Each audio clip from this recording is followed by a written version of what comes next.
So IT Park to Lapu-Lapu City nga ruta. Mao ni akong gipili kay since then ako dire kada ko amiga giari. Ari na lang sad ko mag-start.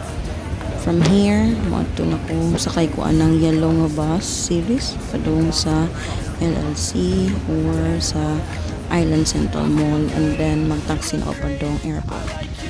Diyan ako sulod sa bus, and ang pamasahe di ay is 51 pesos from Ciudad to Lapu-Lapu. And after 47 minutes ng biyahe from Ciudad to Lapu-Lapu, naabot ng kita. So karon mangita ko sa akong gate number. So pending nga oras is 7 p.m. pa. And akong flight is 12 a.m. to Manila. And sayuhan lang na to para maka-chill-chill ta sa sulod.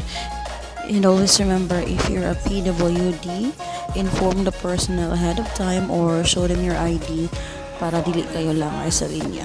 And karon pa doon ako sa akong check-in. Pa doon ako mag-check-in dahil rather. And also, ang akong gipili dahil nga seat is ang pinakauna dyan nga seat sa plane since na siya legroom. So akong gipili is 1A or A1.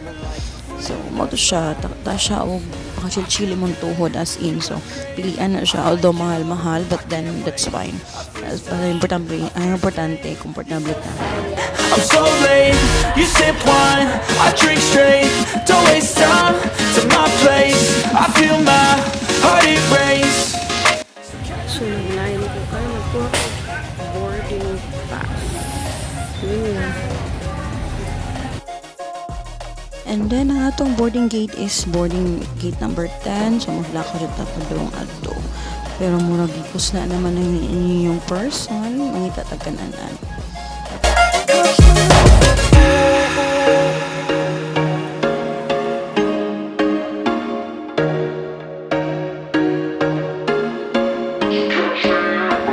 Mag-chill sa lang ta while waiting sa plane kay medyo delayed daw. And then after that, tig-abot mo na ng boarding na ta. So, ato na ta sa Alanam, charot. So, thank you sa inyong pagsunod. Antod sa sunod na sa higayon sa atong video. Salamat again and God bless us all. Fine, I'm so late, you sip wine, I drink straight.